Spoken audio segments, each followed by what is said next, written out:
este invitado, que mucha gente pues siempre pues piensa en ese cuadrangular nada más. Bucky Dent, el cuadrangular nada más que pegó para eliminar a los Medias Rojas de Boston. No es solo eso, señores. Fue el jugador más valioso en la Serie Mundial ese mismo año también. O sea que estamos hablando de una persona que estuvo en Juegos de Estrellas, en Grandes Ligas. Fue de verdad, para mí, un jugador que está, Baerga, bastante alto en la historia de los Yankees de Nueva York, aunque no fue un superestrella. Eso es así, de verdad que sus números no son unos números como ustedes quisieran tener 500 jonrones, 400, todo eso, pero es como yo dije en el día de ayer, en el line-up de un equipo, los 9 no pueden ser cualquier. Cada uno tiene un trabajo que hacer y él llegó en el momento preciso a dar ese cuadrangular. Y ustedes van a escuchar ahorita todas las fanaticadas de Boston que decían después de ese partido. Después, vamos a estar aquí con nosotros. Ya, enséñale, Palillito, quién es. Espera, Baerga, Bostoniano, le voy a hacer la pregunta aquí en vivo a él. Ajá. Que me dé los 5 Yankees mejores de la franquicia de la historia de los Yankees, a ver qué dice. A ver, esa va a estar buena, señores. Pero nada, si usted no sabe quién es, pues se está conectando ahora. Mire, el invitado de hoy, aquí tiene un lado. Make it with that wind blowing. That's well hit. And it's a fair ball. Bounces up, and it's in play. Willie Randolph will score, and the Yankees lead 2-0. Big break there, Frank. That ball hit and stayed up. It didn't come out the time. Took him out before he could get complete a victory out of it. He knows his pitcher. That's smash. Look at Bucky Dent. What a play. Got him. Fantastic play by Bucky Dent. I don't believe it, Tony. Well, you're going to see a replay of it, and you still might not believe it. Dent goes 4 or 5 steps to his left, extends himself all the way, as far as he can, somehow regains his balance. Early position in the infield, you've got to make a lot of off-balance throw, and that's shortstop. And he did. Deep to left. Yastrzemski will not get it. It's a home run. A 3-run home run for Bucky Dent. The Yankees now lead it by a score of 3-2. Here we go, my man. We are going to welcome now one of the Yankees legend, a guy that around this area, they don't like it that much. It's okay, guys. We could do it. We could do this. We could do it. Bucky, hey, welcome to Me Gustan los Deportes, junto a Baerga y sus amigos. How you doing, my man? I'm doing great, and I'm glad to be on, man. Thanks a lot for having me. Wow, my father's gonna be happy when I tell him tonight that I got the opportunity to interview one of my favorite two players that I used to watch when the Yankees, the New York Yankees, Bucky Dent, the shortstop. You see the way he moved right there, catch the ball, and made the arm, let it go right there. What an arm you used to have, brother. Awesome, awesome, awesome. 3-time All-Star, 2-time World Series champion, World Series MVP. He's with us, Bucky. Thank you to be with us. Oh, thanks a lot. Your dad's a smart guy for being a Yankee fan. You see, guys, I told you, I might not last the whole interview. I might not. What are you doing with that Red Sox hat on? What happened to him? You got a Red Sox hat on. Hey, I was going to put my whole uniform. I was like, nah, that would be too much for Bucky. Bucky's not that bad, man. He's the man, but, you know, he's not that bad. Bucky, I always start, the interviews knowing, where you born and where you raised yourself. Well, I was born in Savannah, Georgia, and then I grew up in Florida. All over. I started in Miami, kept moving north to Hollywood, North Miami Beach, Boca. Now I'm over in Bradenton. I moved from the East Coast just about 4 months ago. Well, more than that, I moved in October to Bradenton, and I love it over here. It's really nice. It's quiet, and we moved over to be close to my wife's parents. They're in their 80s, and we've been enjoying them. That's nice. That's nice. I mean, good to hear that. Bucky, when you were growing up, I mean, were you a baseball guy, or you did a lot of other sports, just like most of the players that sometimes we talked about it, they always talk about, I wanted to be athletic when I was growing up. I wanted to have fun. I mean, how was the sport for you back then? Oh, I played all sports, but football and baseball were the two that I really loved. And actually football, I love football more than I did baseball. Wow. And I didn't really decide to play baseball until my senior year of high school. When I got some scholarships to play football, but when I started going on recruiting, I said, man, these guys are really big. I think I'm going to play baseball, So I got a scholarship to play at Miami-Dade North Junior College, which was a great baseball school. Played under Dr. Maneri, a Hall of Fame legend. His son is the coach at LSU now. But I played, with some great players in college, and I wound up signing. I got drafted twice, actually. Back then, there was two drafts. I got drafted in June in my senior year. I didn't sign. I got drafted by the Cardinals. And in January, they drafted me again, and I didn't sign again. So I played my junior college year, and I got drafted by the White Sox, and I decided to sign. So I started my career with the White Sox. Wow, that's good to know. I never heard that. There used to be two drafts, close to there like that. Yeah. So yeah, wow. most people forget that. I played and started with the White Sox. I got traded to New York before opening day of 1977, and it's kind of a funny story about that. A good friend of mine was Bertie Tebbets, who was an old scout for the Yankees back then. But during spring training of 1977, one of my best friends was doing a story with George Steinbrenner for 60 Minutes. And he called me and he says, hey, you better stay home tonight. The Yankees are going to trade for you. And I went, oh, get out of here. And he goes, no, they're Bill Veck in a meeting. So I stayed home for 30 days. All the way to the last day, and I said, I'm not doing this anymore. Well, we got to the last day of spring training, and we're packing up because it was Toronto's first year in the league, and we were going to open against Toronto in Toronto.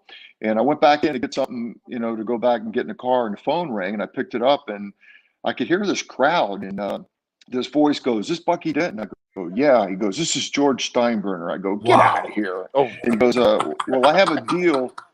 To bring you to New York if you'll sign a 3-year contract. And I was like, oh my God, I start shaking, and my agent at the time was the great linebacker for the Dolphins, Nick Bonicani. So I said, let me call you right back.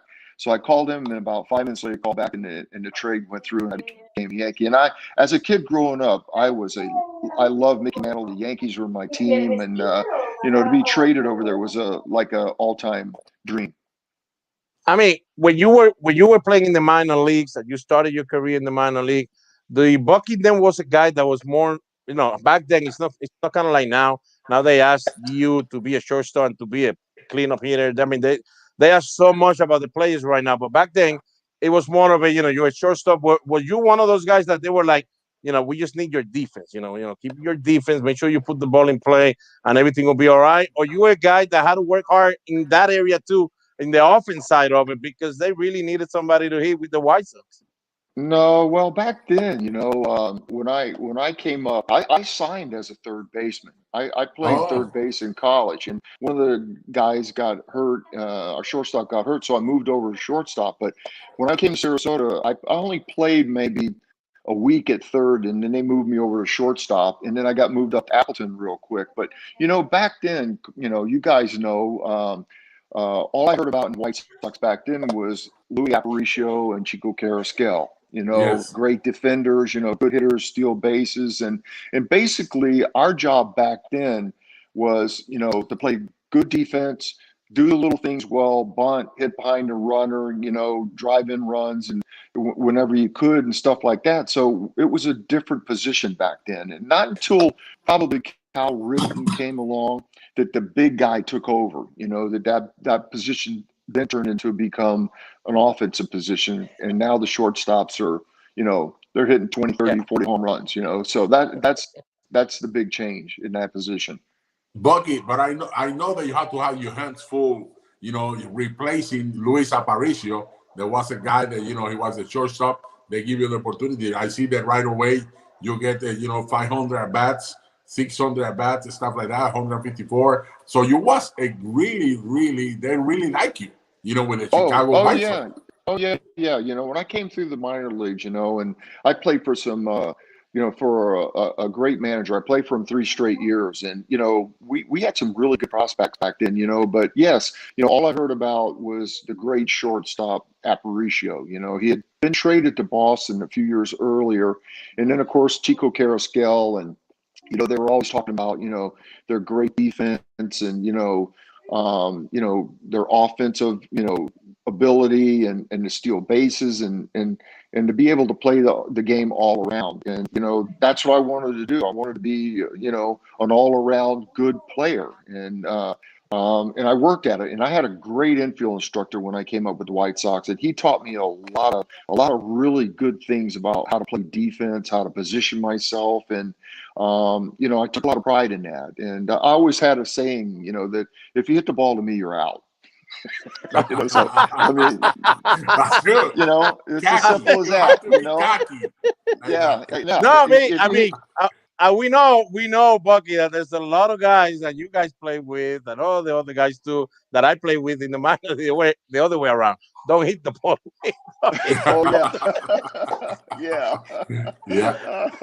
yeah. So that was. I mean, that was pretty nice that you said that. But I mean, that's confidence. I mean, back then, you guys had that confidence. Right now, I think the new baseball, for me, I think it's a little mixed up with people, with the fans, because they're, you know, they see all these bad flips, they see all this stuff, and they think that's confidence. Yeah, I don't know. Sometimes showboating is not the same as confidence. I mean, that's just make sure you guys have that on your mind. All right. So when you get to the Yankees, all of a sudden, you know, now you're a Yankee, you there. I mean, what came to your mind when you first walked in that clubhouse and say, you know, I'm wearing the pinstripe? I'm telling you, the first day I walked in there, I had goosebumps, you know, because it was a team I always wanted to play for. And you hear about all the things when you walk in there, you know, that clubhouse. I'm walking in and I'm going, oh my God, Mickey Mantle, you know, Babe Ruth, you know, Lou Gehrig, you know, Yogi Berra, you know, and you're just thinking about all of these greats. And so I walk in the clubhouse the first day, and it was an off day.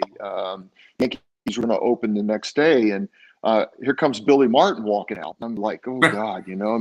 So I drop my bag and I go, you know, Mr. Martin, you know, great to be here. And he goes, great to have you. Get a haircut, you know, because they had a haircut rule, you know. So I had long hair, you know. Playing in Chicago, we were allowed to have a little bit long hair. So, you know, I said, oh, okay, you know. So I went and got a haircut after, you know, we practiced that day. But that's the first thing he said to me. But walking in there and just, you know, being a part of the Yankee organization and knowing that the team that you know, when I was a kid growing up, I had a chance to play for, it was just awesome. And what you say at the beginning that they give you, when they made the trade, they already give you a 3-year contract. Making a trade, and you're going to have 3-year contract. That don't happen too often. You know, they let you get in, practice, get some games, and they decide, you know, to sign you. So they really love you, you know, to have you in there, you know, in shortstop. And they always have good shortstop, but, you know, when you got in there, I think everything changed. You know, who was the second baseman? Willie Randolph? Willie Randolph, yeah, my partner. Great second baseman. You know, I played with him for 6 years over there, you know, before they wound up trading me. But, you know, he was, you know, just a great second baseman. You know, I always said, you know, he was a shortstop that played second base, and he had a shortstop's arm, so he could turn the double play really well. You know, I mean, because he had the arm strength, and Mazeroski taught him how to play, you know, second base because he came over from Pittsburgh, you know, the year before. So I played with him for 6 years, and he was just awesome, man. I call him Podna because, you know, we just gelled so well, and we played well together. I mean, you guys had a hell of a team when you got there. Of course, you had Greg Nettles, you had Roy White, you got Chris Chambliss, and one of my favorites. I didn't get to see him play, but I see so many videos, and my dad said so many stories about him and Ed Figueroa. We grew up together with his older son, and I mean, we always heard about Thurman Munson, the catcher. I mean, and always feel like the guy was amazing, and you know, we didn't have a chance to see him play because of the accident and the tragic accident. But I mean.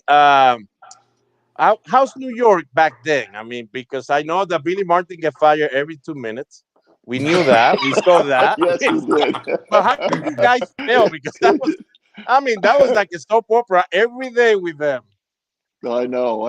Yeah, it was a little bit crazy, you know, but, you know, talking about the guys I played with, you know, Nettles at third, you know, Willie at second, Chris Chambliss, you know, Thurman Munson, you know, Reggie Jackson, Mickey Rivers, Lou Piniella, Roy White.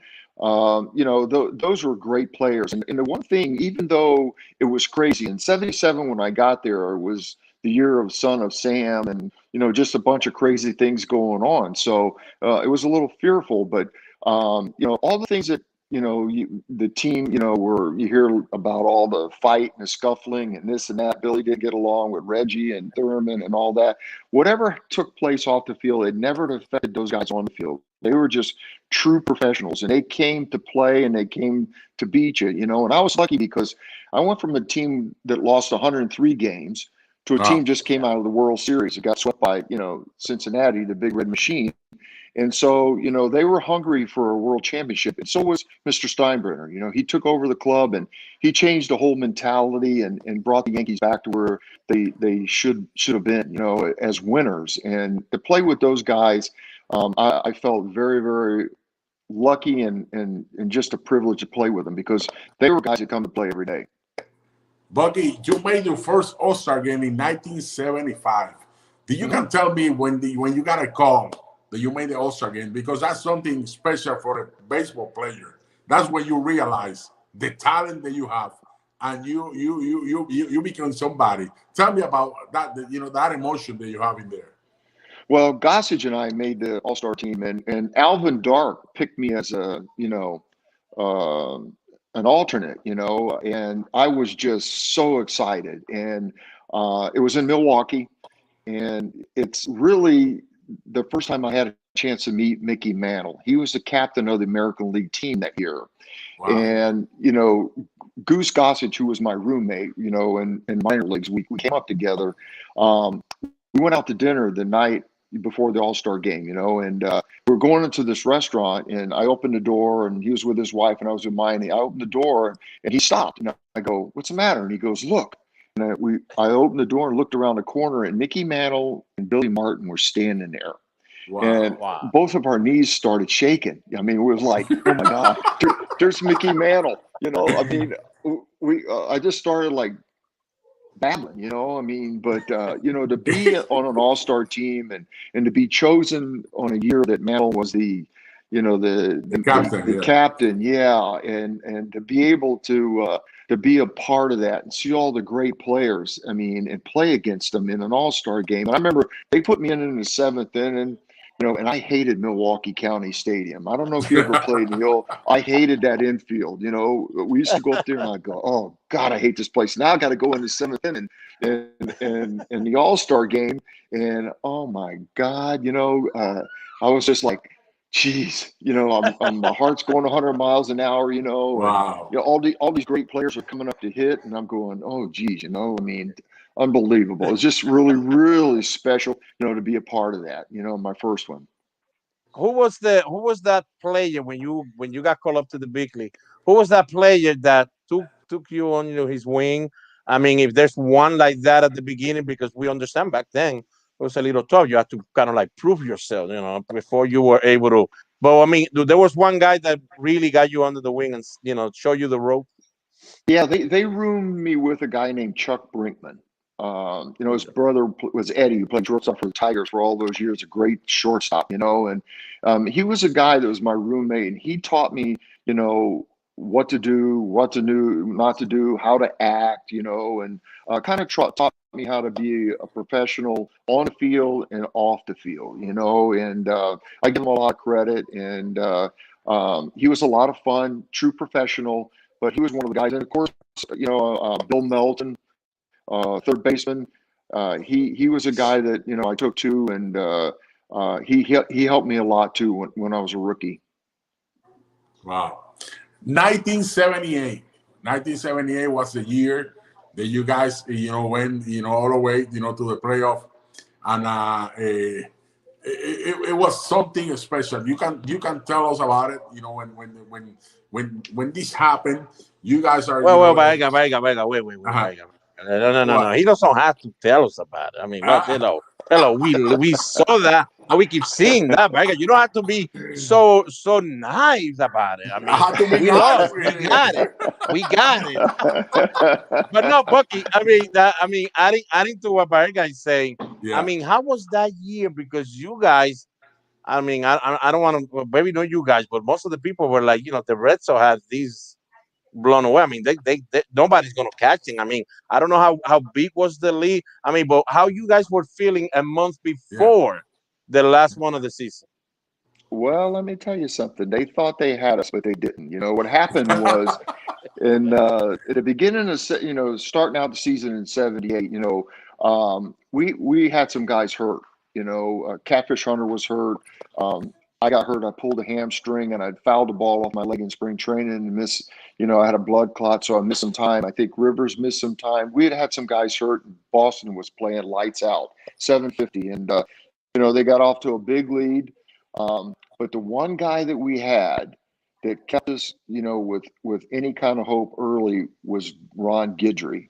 I mean, Yes. Ron Guidry, he was 25-2 that year with a 1.9 ERA, and we knew every fifth game we were going to win. And so what happened is we started to get healthy, and Catfish came back, and our rotation started to get solid again. We started to win 3 out of 4, 4 out of 5. We put together winning streaks that we could, and Boston started to get hurt a little bit.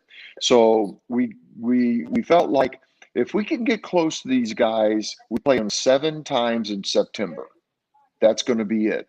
And so what happened was we started getting closer and closer and closer, and we got, within striking distance. So we went up there in the first part of September and played them 4, and it was called the Boston Massacre. We went up there and just beat the crap out of them. And then,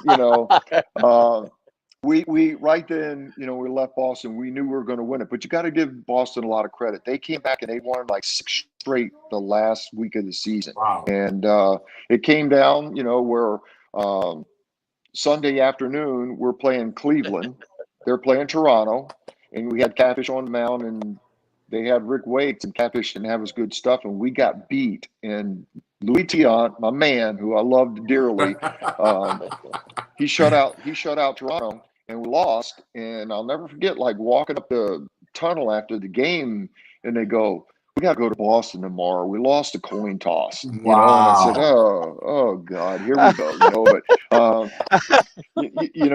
going up there, our team, hey, we come that far, and nobody had really picked us to win.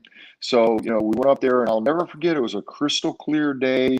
It was a different kind of day, though. The intensity was a little bit different.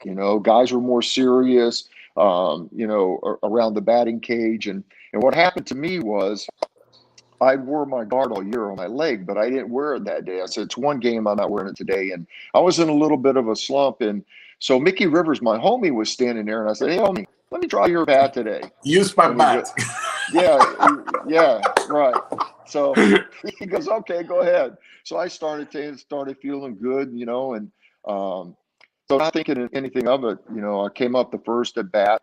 Torres ran a fastball in me. I popped it up, just missed it, and second time up, same thing. Well, third time that I came up. Whoa. We want the fans to see it while you explain the whole story. Yes. I'm gonna put that full at bat. Let's I don't know why I'm right here. I'm gonna be so crazy. I should not do this, but I'm gonna freaking do it, guys. But I'm gonna do it. I should not do it. Sorry, Boston fan. I'm sorry. I love it. All there right. You go. All right, we got it now. We got it. All right, go ahead, Bucky. Okay, so as I was saying, I was using Mickey's bat. So when I came up, I didn't wear my guard, as you can see on my leg. So Torres had been running the ball in on me, and he threw like a ball that ran down and in on me, and I fouled it right off the foot that I had the surgery on in spring training. And I was like, "Oh my God, this thing I got to play," because we didn't have any more infielders. Randolph had a pulled hamstring and couldn't play, so I said, "I got to play," and it's coming up right here. I think it's on this pitch that I fouled the ball off my leg. But what happens was, after I foul the ball off my leg, I go back to the on-deck circle, and they're come out to spray that cold stuff on my leg, and I'm walking around, and Torres said he never threw a warm-up pitch the whole time I went back.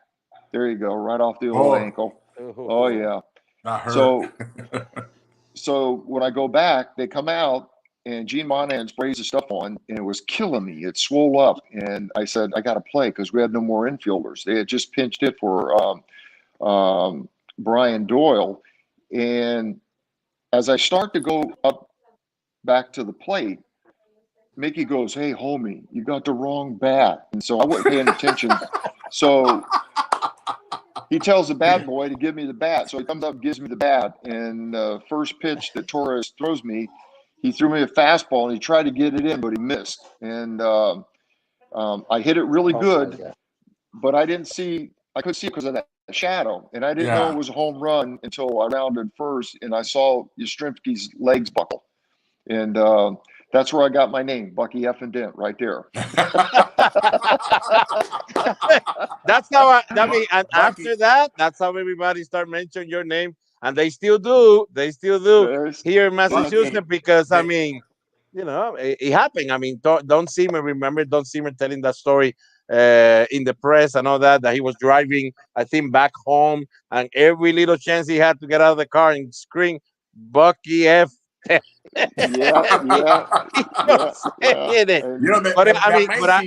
What you're saying about the feeling that was different with you guys, Carl Jastrzemski, in one time that we were, you know, we were with him when he used to play with my dad in '67.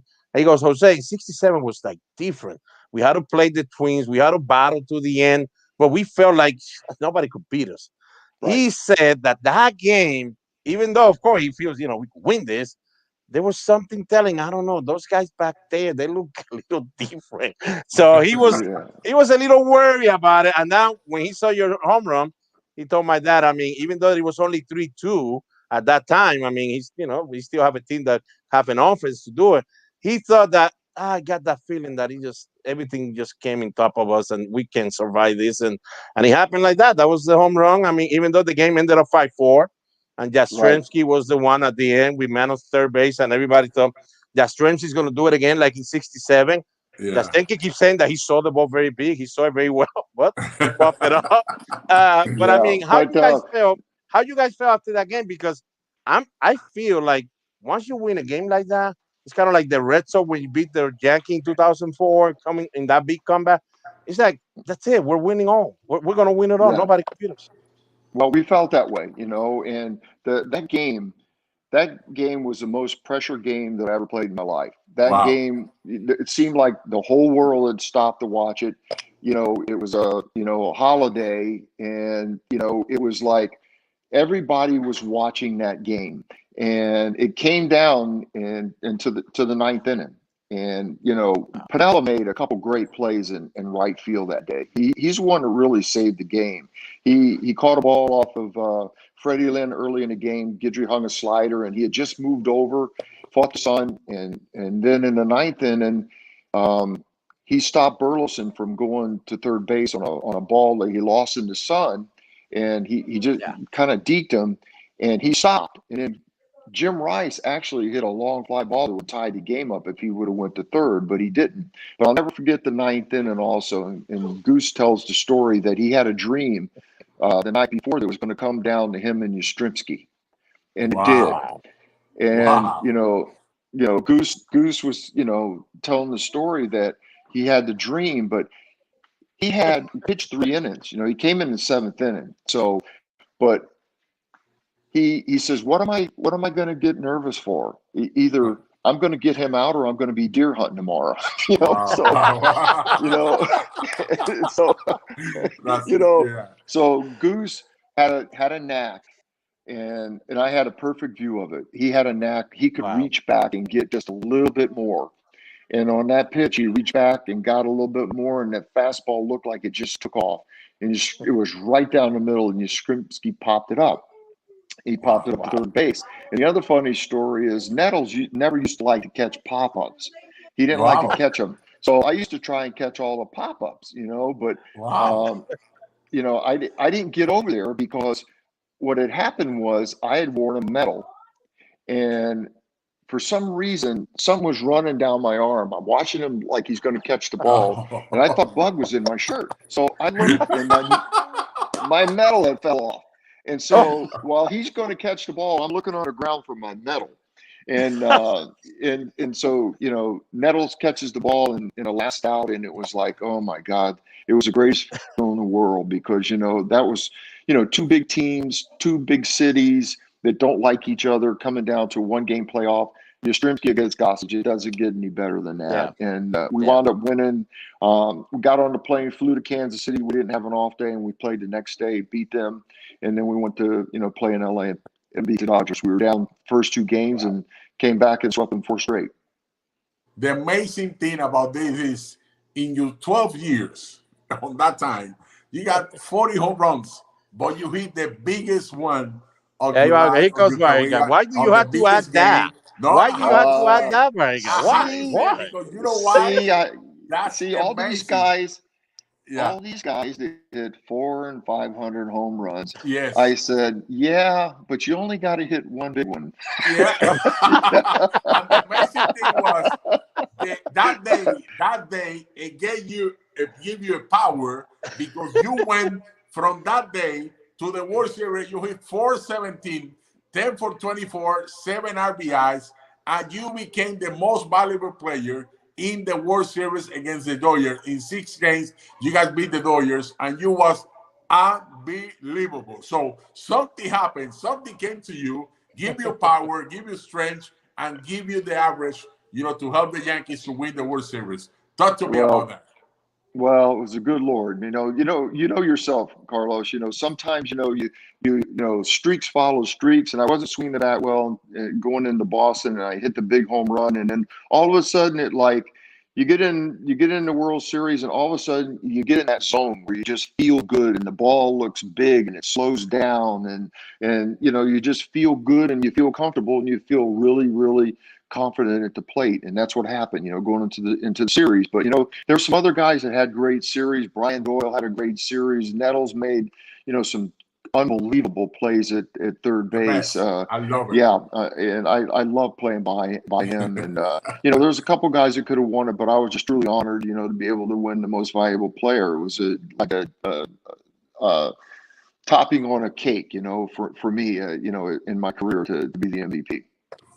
Well, Bucky, I mean, you're a Yankee, right, guy? He's a Yankee, right? Yeah. You're a Yankee, and we understand. We could ask you everything about the game, but let's talk about a little about the Yankee, the new Yankee for the last, I would say, 5 or 6 years. They haven't won since 2009, of course, the World Series. They haven't even been in the World Series, but they have been playing great. They've been in the playoffs. They're doing all this stuff.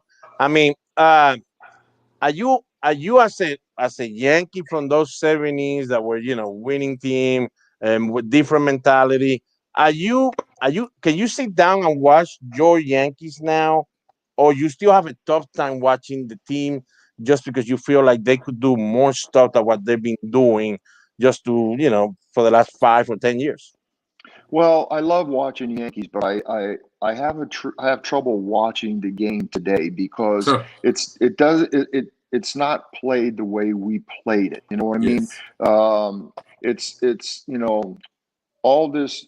It's all about hitting home runs. You know, and it's just, you know, there's a lot of strikeouts. And Carlos will tell you, when I came to the big leagues in 1973.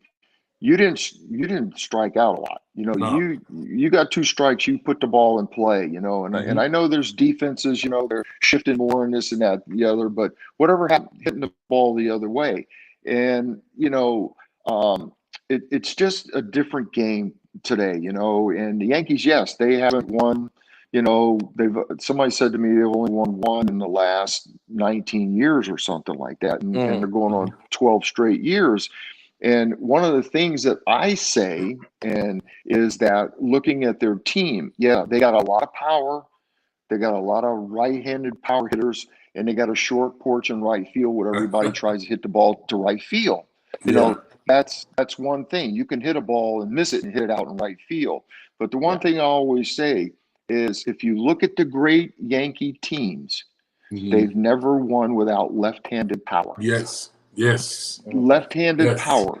And you look at the last time they won in 2009, you look at that team and look who they had on there. And then, you know, you look at my team, you know, the teams, the championship teams that I played on. You know, we had Chambliss left-handed, Jackson left-handed, Oscar Gamble, or, we always had a left-handed power hitter. We had Nettles, we had Roy White, we had Mickey Rivers. We had a balance in the lineup. And if you look at the Yankees over the last years, they've gotten close. They get close, but what beats them in the playoff? Right-handed power pitchers. They shut them down, because they strike out a lot. They, if they don't hit home runs, it doesn't seem like they score. So, that's a problem. When you get in the playoffs and you start facing good starters every third day, fourth day, rotating, There you go. and the bullpens are so good now, and you line them up. Guys, It's tough. It's tough to win. Guys, this is Bucky Dent telling you all this, and in another language, all right? It's not Palillito in Spanish, because Palillito is a Bostonian guy. Because Bucky, that's what I keep telling the Yankee fans. You have a good team. You're going to beat up a lot of people in the regular season, but when you make it to the playoff, you're going to face the best in the other side too. Mm-hmm. So if you don't have a roster that is going to match up well with the other team, you're in trouble. Everybody got mad at me last year, Bucky, because I said the Tampa Bay Rays are going to win the division and they're going to beat the Yankees if they have to in the play. Everybody go, how? Because you could pitch. You can't hit good pitching. Good pitching could stop good hitting, but you could become a better hitter, Bucky, like you say, if you don't strike out that much. But they're not going to change. That's the game we got, and they're not going to change. Yeah, and it like you said, right-handed power. So but you right-handed power pitchers, and Tampa Bay's bullpen last year had some good big power arms coming out of that bullpen, and it shuts them down. So I think that they should think about possibly adding one or two left-handed guys that can balance out the lineup, that'll help them out a little bit, but that's my opinion, and some people started yelling at me too. Oh, you're crazy. I said, check the records. It is true. It is true. You are right, Bucky. You are right. They need left-handed thumb. They need that thumb. They need it. We say Didi de Gregorio. I don't know why they let him go. They should have signed him because he's a lefty hitter, shortstop. They need a shortstop. Yeah. They need a shortstop, Bucky. I'm telling you right now.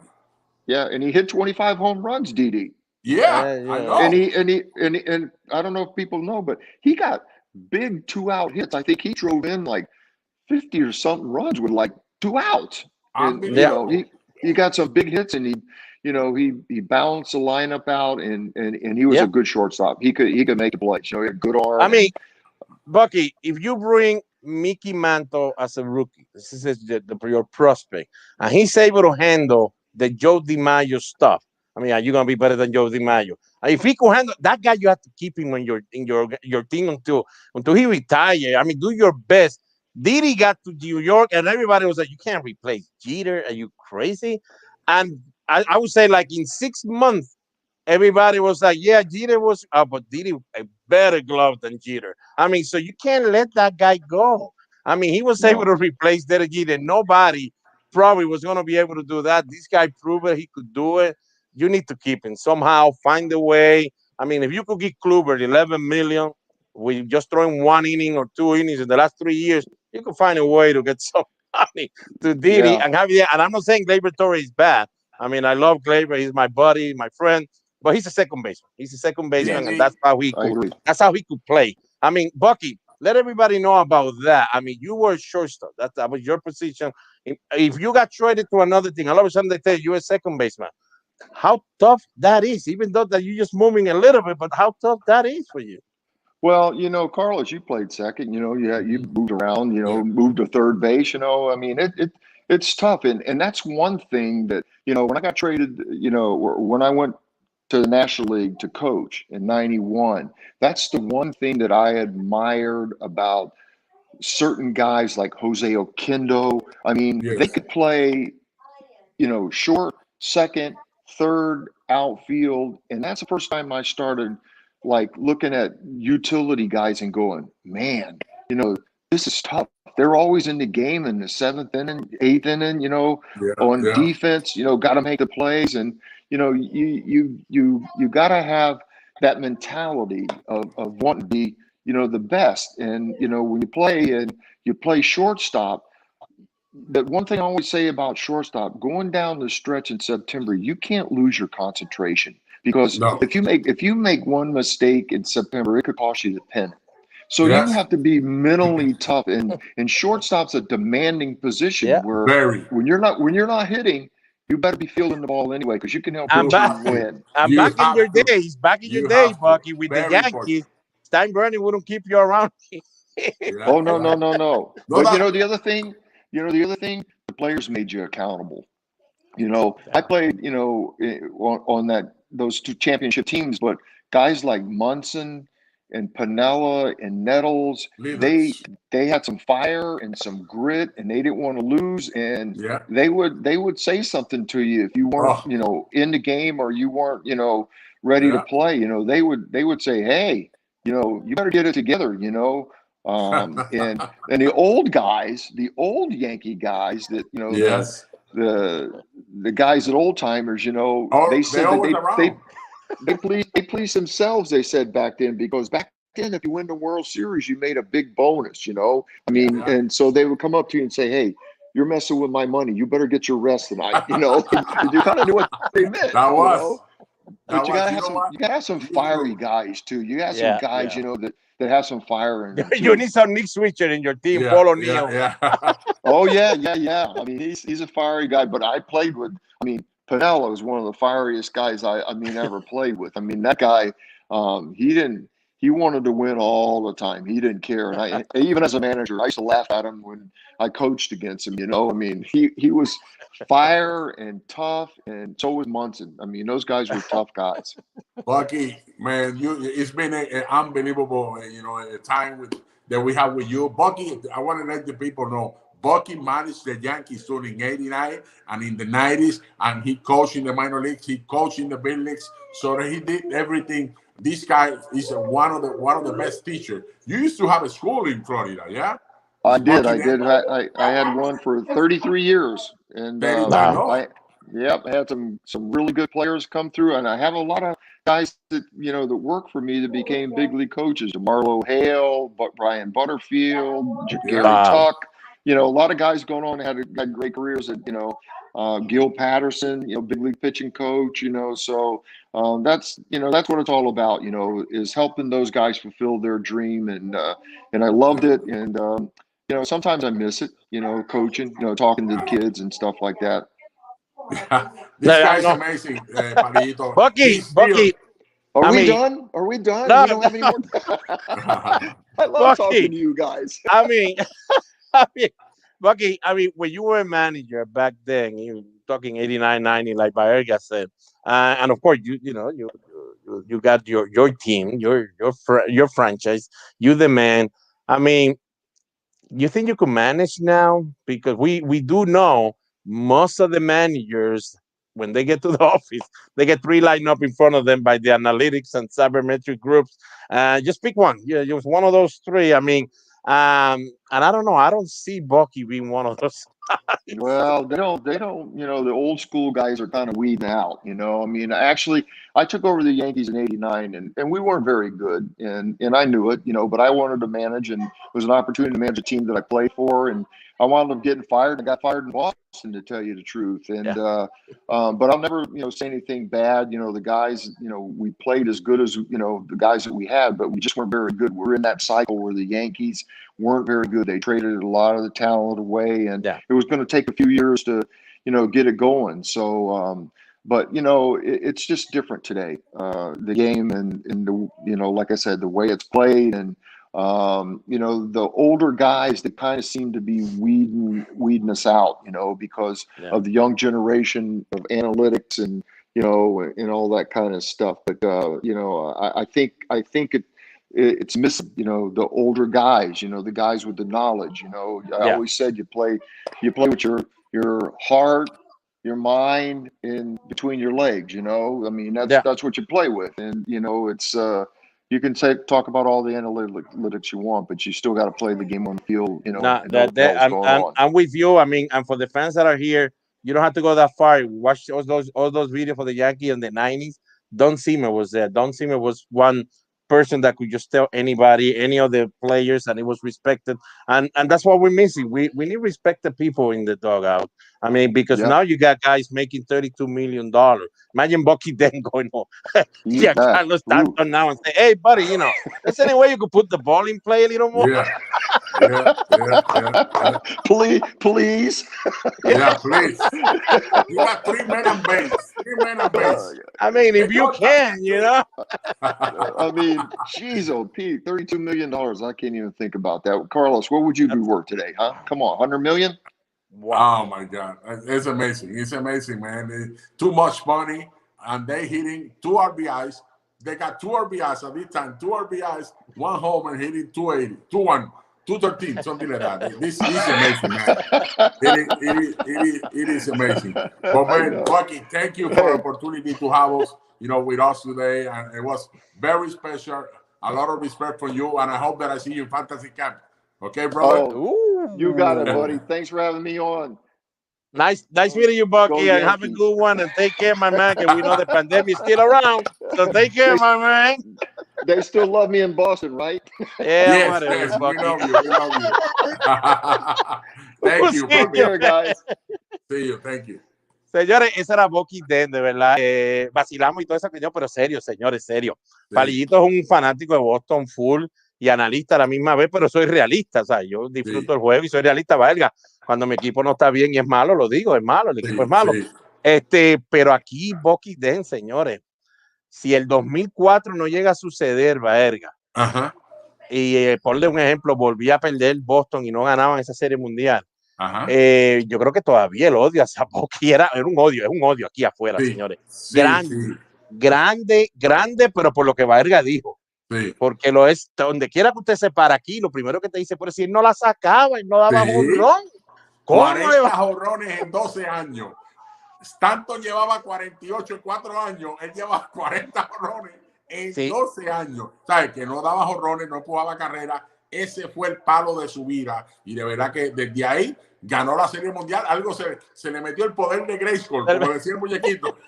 Se le metió encima y de verdad que dio palo en esa Serie Mundial. Si estábamos en Las Vegas, Baerga, si estábamos en Las Vegas ese tiempo, usted hubiera escogido los chavos a Thurman Monson, a Reggie Jackson, Greg Nero, Chris Chambliss. Usted no hubiese ni Bucky Dent, Willie Randall, esos dos, usted ni los hubiera visto, pero qué interesante la historia de él. Por eso era que yo quería traerlo con ustedes, señores, porque él ha vivido, Baerga, a través de su carrera, como mi padre, el cuadrangular. Todo el mundo habla de mi padre, el cuadrangular a Boquizo. Cuadrangular, pero la gente no dice en el 68 estuvo en el Juego de Estrella, Santiago hizo esto y lo otro, en Puerto Rico, todos los juegos que ganó, qué sé yo, todo lo que hizo. No, todo el mundo se le queda porque eso es lo más grande, ¿sabes? Fue lo más grande que vive. Y créanme, una foto de Bucky Dent autografiada, dando ese batazo aquí en Boston, señores, son caras. Usted no la puede conseguir donde quiera, así de grande es esa y la de Bill Buckner. Esas dos aquí son dos colecciones